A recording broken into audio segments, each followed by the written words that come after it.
So, good evening everyone, and welcome to the not-so-dark art of Atlassian performance tuning.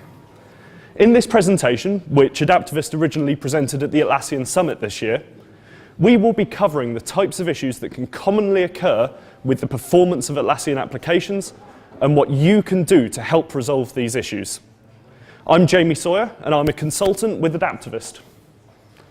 Adaptavist are the leading Atlassian performance tuning experts, and together we have over 5 decades of experience in delivering to thousands of customers all over the world. Our focus is squarely on the enterprise, and that's where we find the most interesting problems. And we're known for a few things: complex consultancy around our complete application lifecycle management approach, having both the first and the largest number of plugins on the marketplace, and for dealing with systems in crisis. Today, we're going to be running through Adaptavist's proven methodology for dealing with Atlassian at scale, which invariably involves performance tuning. Our process can be summarized in a simple cycle. Monitor the system in order to understand it. Measure to gather intelligence on its components, and mitigate by performing analysis of the data with a specific target in mind. Together, this is really about managing the system. Anyway, enough about us, this is really about you. So, who do I think you are? The content I will be presenting is aimed at multiple audience stereotypes: users, application administrators, and system administrators. You can watch the bottom left-hand corner of the screen to keep an eye on the content that's aimed at you. The original slides are available for download from our website, and we've got a lot to get through, so I will be moving at pace, so be prepared. Since we do only have 30 minutes, we will be covering the core topics, the whats and the hows of performance tuning, but there are some important things that we will only skim over. Performance testing, which is reproducing the load that your system is currently under and identifying the capacity that the system can manage. We will be covering the usage profiles on which load tests are based, but we won't be covering the load tests themselves. While we will be introducing some tools to help solve problems, we won't be diving into them in any depth. Don't expect to find awk scripts or a walkthrough of VM stat output in this presentation. And while we will be covering a few common examples of performance tuning in the real world, what follows is a kickstart rather than an exhaustive list of potential outcomes. Saying that, we've got a lot of stuff to get through, so let's get started. So, welcome to the world of the dark art of performance tuning. As we go through, you will begin to understand that although there's no simple go faster buttons to push, at the end of the day, there's no dark magic involved here either. So first of all, what is performance? Performance is time. It's the time taken to perform a defined action. It's time that impacts the user. It's time that gets in the way of them doing what they need to do. And it's time that holds them back from progressing in their work.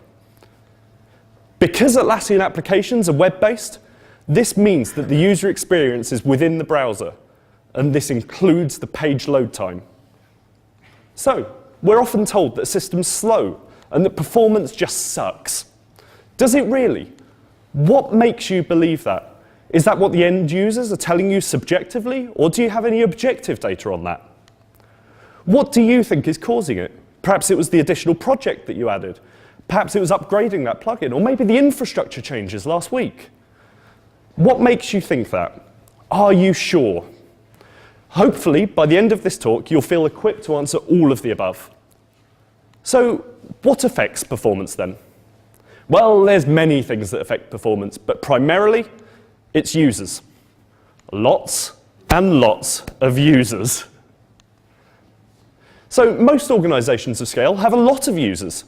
However, over time, the fortunes of the organization may change, and the stock price may fall. Uncomfortable decisions have to be made, and staff get laid off. This in turn results in a lower load. And as it turns out, this can have a positive impact on the performance of the system. Now, there are other methods for improving performance by reducing headcount, although we don't necessarily endorse the methods that you may see in movies. I guess my point is that users apply load to the system. you need to understand what it is they're doing. And remember that not all users are people. We constantly come across automated and scripted interactions and integrations with Atlassian products. You must build a usage profile. This describes the various actors that use your systems, what they're trying to achieve, and how they're working towards that goal. This profile is commonly built from access logs, as well as talking directly with your users. Usage profiles are really important to understand the current use cases for the system and the scale of each. Also, ensure that you make the creation of a usage profile repeatable so you can see how this changes over time. So, what else affects performance? Application administrators. So, we all know this situation. The UPM says that I can update. Well, go on then, it's only a plugin, how bad can it be? Stop. Don't do that, bad administrator. Atlassian applications are highly customizable, and they have an impressive array of extension points. Plugins deliver functionality, and their effects can be profound. All changes to the platform should be carefully controlled, including those that are made from within the user interface. Manage your schemes carefully. Think about your issue types. Map out your functionality. Understand the requirements of the service that you are delivering. Don't just say yes and do it. There's a great book by Matt Dorr of Atlassian about all these sorts of things, and it's well worth a read for your Jira administrator. So, what else affects performance? System administrators. So, spin up a box in the dusty corner of your data center, run through the Atlassian installer. What else is there to do? Well, first and foremost, Atlassian applications are Java-based. Understand and know what this means. Java runs in a virtual machine, and it's a black box which you're ignorant about at your peril. Large pages, generations, garbage collectors, non-uniform memory access. In order to tune a system at scale, don't just know about these things, understand them. Make sure that you integrate the application controller, which is typically Tomcat, with your operating system. Make it work like a native application. Logging, caching, monitoring, reporting, process management, you name it, make it work in the same way as everything else. Take the path of least surprise when you're configuring your systems. Don't make the system administrator that comes after you have to figure out what you've done and where you've put things. Monitoring, monitor the health, but not just of the system. Monitor the application, monitor everything. Average page generation time, garbage collection, database and worker thread utilization, mail and index queues. Get a feel for the health of the application itself and include these in your key performance indices and service level agreements.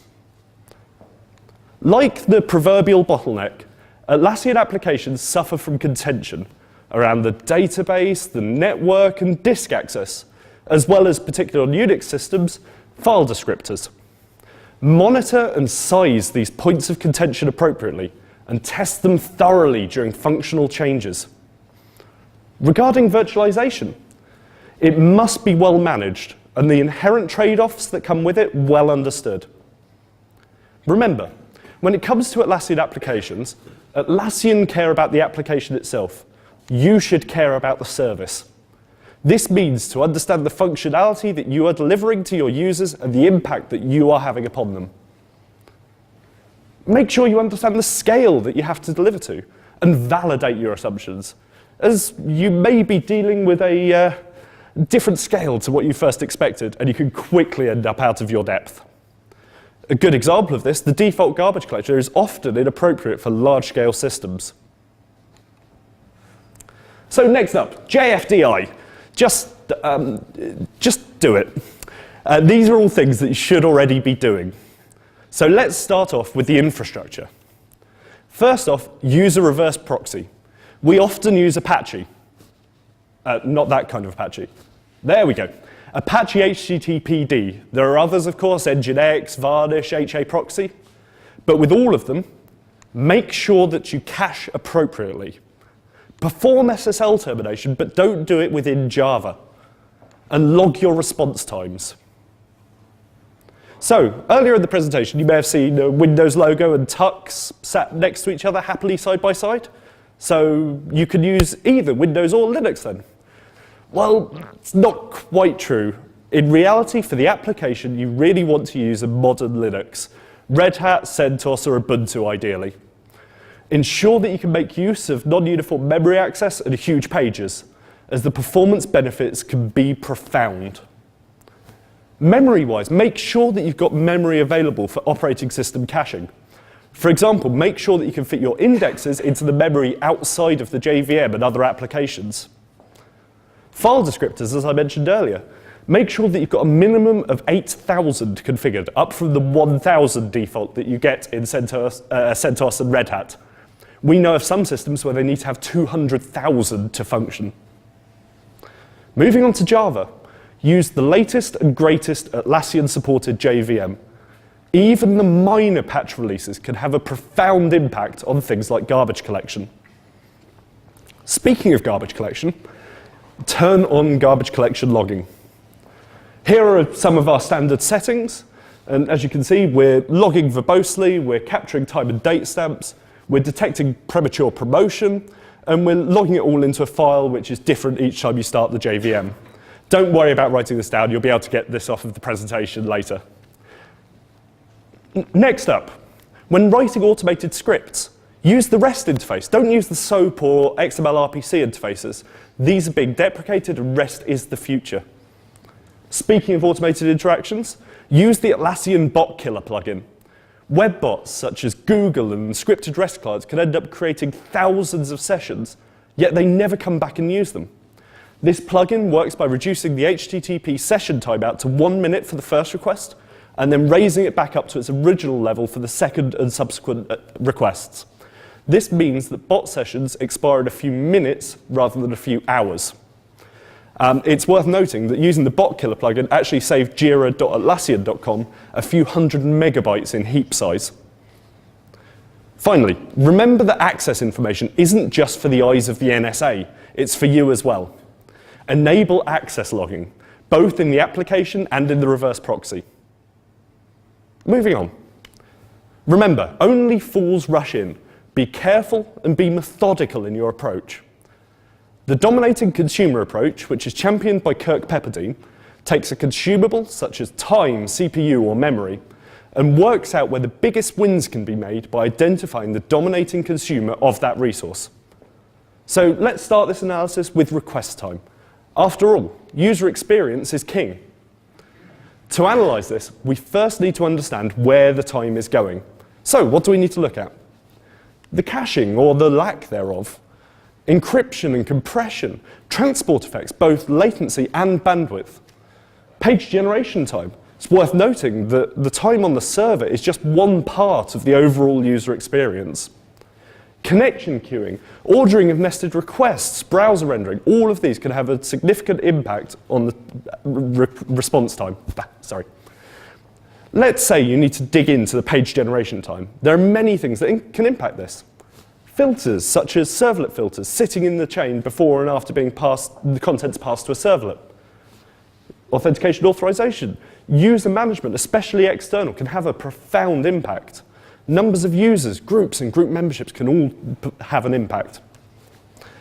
Content rendering, we've all come across the case where people have used far too many macros in a Confluence page and it takes ages to render.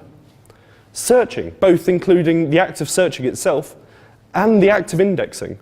Latency to disk can have a big effect in this area. And remember, the act of indexing is itself pluggable, so plugins can disrupt the indexing queue. Database queries. Jira can perform 10,000 database queries per request.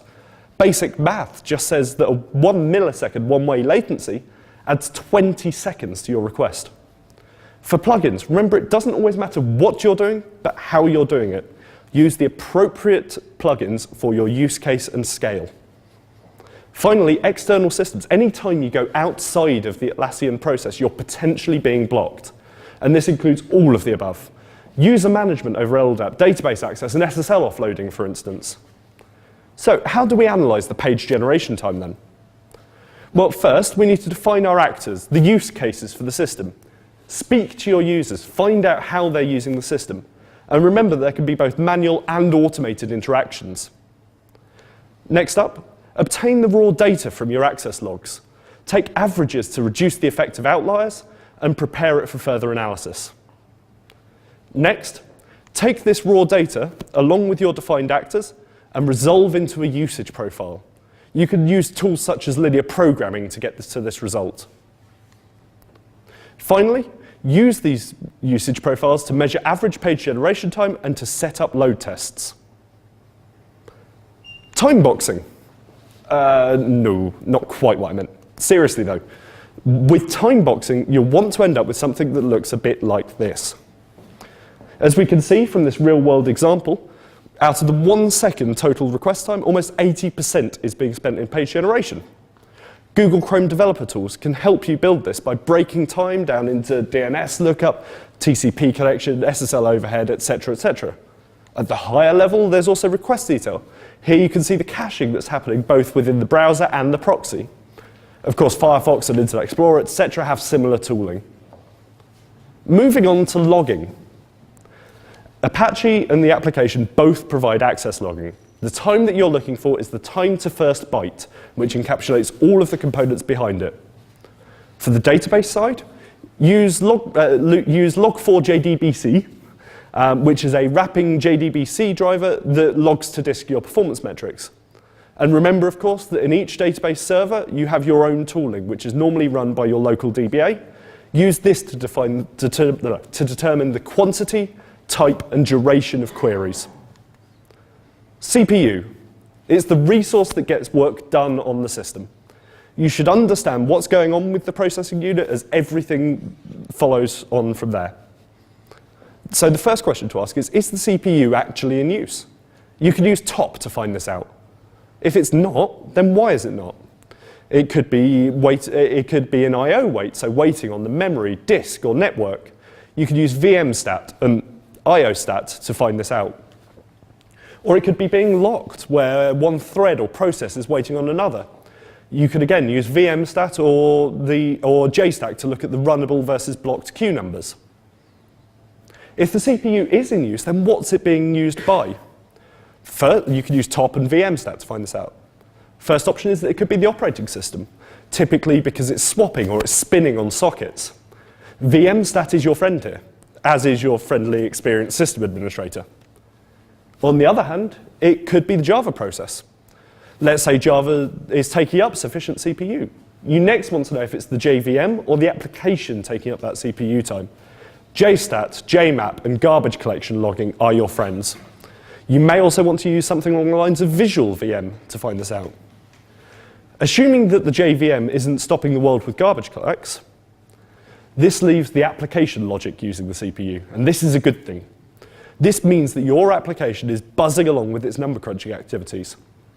If you need to investigate that further, you can use execution profile analysis using JStack to take thread dumps, Atlassian's built-in profiler, or an external profiler like YourKit or JProfiler to find this out. So to finish off, we're going to be looking at a few quite extreme case studies. So often we're given a statement from a client along the lines of, it's slow, erratically. Breaking this down, we can actually build up a slightly better statement. Every so often, the system's becoming unresponsive, but given enough time, it comes back of its own accord. So doing some basic analysis on the system, we can see that it's not swapping. The OS isn't stealing the resources, but the application's still not getting on with its work. However, using JStat, we're able to find that there's a correlation between the stop the world garbage collects, the full garbage collects, and the spikes in user experience. So we can analyze the garbage collection logs. grep, sed, and awk are great for simple statistics, or you can use a full-blown analyzer like HP JMeter, GC Viewer, or JClarity Sensum. So performing some analysis on a real-world client, this following graph will show you a 5-day period and the number of garbage collects. So this is Jira 5.1. There's 15,000 users, thousands of projects, 2 million issues, 1,000 custom fields, and 100 permission schemes. There's over 300 terabytes of object allocation in this 5-day period. Terabytes. During this time, we have just over 480 full garbage collects, each lasting between 15 and 30 seconds or so. The average young garbage collection time is just under 1 second. This is with default garbage collection settings. This is out of the box, before tuning. So performing some tuning on this system, which is very basic tuning, just changing some JVM parameters, we end up in this situation. Same 5-day period. There's less than 20 garbage collects, each lasting between 20 and 30 seconds. The average young garbage collection time is around 1 to 2 seconds now. The overall user experience is very slightly slower by about 1/4 of a second or so, but the intermittent stoppages which were killing the system are far less frequent, making the system far more usable. Of course, having these 25-second pauses every few hours is far from ideal, and we're actually working with the customer now to increase the heap size so as that we have longer pauses, but they happen at controlled times, i.e. out of hours. So what are our findings from here? Again, use the latest and greatest Atlassian supported JVM. Understand and size your generations properly. Too small and you'll get premature promotion, too large and you'll be squeezing the other generations or causing unnecessary garbage collection pressure. Make sure that you're using the right garbage collector for your garbage profile. Use, if available, non-uniform memory access and huge pages. And thread local allocation buffers. In our case, it wasn't actually possible with this client. And finally, large pages and huge pages do stop swapping, but be careful with them. When they do swap, they will swap out the entire JVM, so you will know about it if they do. So what are the next steps on the system? Well, first we need to upgrade the operating system in order to get non-uniform memory access support. We then need to repeat the testing to measure the performance impact of the change we just made. Critically, we only change one thing at a time. Otherwise, we cannot tie which change had which impact. We repeat this cycle until we either run out of money or time, or we get an acceptable result. Beyond this, you could start to look at the load. Is someone doing something that's less than ideal? Given we've only got 30 minutes, this isn't going to be an area we're covering today. So, moving on to our second case study. It doesn't respond. So, under pressure, you can only do what you know. Stress is stressful, and problems in production are no different. If your business is losing €1 million an hour when the system's down, actions start getting taken without tested evidence. Quotes like doing something is better than doing nothing start getting thrown around. You start taking shots in the dark, drawing conclusions from incomplete data and implementing changes rashly. So the customer performed an analysis of their system. They saw there was an out-of-memory error in the log and that the system's garbage collecting heavily. So their response was that it must need more memory. The action taken was to double the JVM heap. And the result of this action? There was no change. The problem recurred as it had before. So what was missed in this case? Well, we'd been measuring the stability for the previous 2 weeks and the system was stable. The usage profile had not varied by a significant amount. What we did find, though, was that all HTTP threads were waiting on the database pool, and all of those threads had a common code path. So what's a better approach to this? Well, remember, Jira can make over 10,000 database queries per request, so access to the DB pool is critical. We need to understand what is going on in the database connection pool. Where are the connections going? Who's using them? Long-running queries or connection leaks? So what are we looking for in our monitoring? Well, something like this. So in this real-life example, we can see the area at the bottom, which is those connections which have been used recently or are currently in use, so they've been used within the last minute. This line at 30 is the total size of the connection pool, and this orange section in the middle are those which are checked out but have not been used in the past minute. Graying out the available connections, we can see what the resource usage is. Note the red area at the top here, where we have threads waiting on connections. Graying out the normal usage, we can see that there are a large number of connections which have been checked out without being used. If these had been available to the pool, the threads waiting would have been able to access the database, and they would have completed faster. So there are 3 approaches from here. The first is to blindly increase the pool size. The second is to actually address what is checking out the connection pools, which we can locate by thread dumping. This is a simple process and it's well worth doing in this case. The other option is maybe there's an outside influence, maybe the network or the server's running slow, and the problem exists outside of the application. So what were our results from here? Well, it turns out that the latest release of Team Calendars had a new Jira integration, which caused a big increase in database activity. This functional change impacted the bottlenecks within the system, and so changed the system requirements. A larger DB pool was needed, which we calculated to be 250 based on the analysis of the evidence provided. It's important not to just guess at a bigger number, be able to justify it. The out-of-memory issue itself was caused by each thread tying up a large amount of memory while it was waiting on the pool. It's worth noting, of course, this problem would likely have been caught in test had an appropriate load test been used to test the functional change of upgrading Team Calendars. So, that's performance tuning. But there is a bigger picture to consider, which goes beyond how to measure performance and how to implement defensive measures. You see, at the cellular level, performance tuning is really about the application itself, but it's not alone. The application is just part of the service that you deliver, and the performance is just one component of that service's availability. This isn't about performance. This is about being able to access a tool to do your job.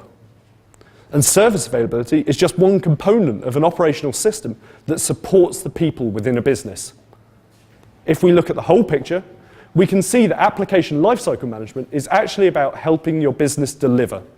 It's about supporting the people and processes in your organization that are enabled by tools and technology. It's about why using Jira makes bread 5 cents cheaper. Adaptavists have a methodology for encompassing the application lifecycle management process, and we call it Complete ALM. So sometimes nobody's available. Sometimes time is too short. Sometimes downtime is costing you money. Sometimes you need an external opinion. Sometimes you need a framework to work by. Sometimes the problem is just too big. Sometimes you just need a helping hand. Sometimes you need an expert like Adaptavist. We are one of a number of Atlassian enterprise experts, and we coexist in a vibrant ecosystem of partners. Talk to us or to Atlassian to find the most appropriate expert to meet your needs. So what are our main takeaways from this? Well, first and foremost, ensure you get things done. Actually implement your changes. But saying that, be methodical in your approach. And measure, never guess. It can often just make things worse. Einstein once said something like, if I had an hour to solve a problem, I'd spend 55 minutes defining the problem and 5 minutes thinking about the solution. This applies for all problem solving, including dealing with systems. If you're interested in finding out more about performance tuning, there is a great LinkedIn group available, which is run by Claudio Umbrella from Autodesk. It's well worth joining. Additionally, there are some great resources available on the Atlassian Enterprise Resources page at atlas.in/wegobig. One last thing. If you knew all of this and we bored you, or maybe you're just really, really good, we are hiring in Germany at the moment. Thank you for your time, everyone.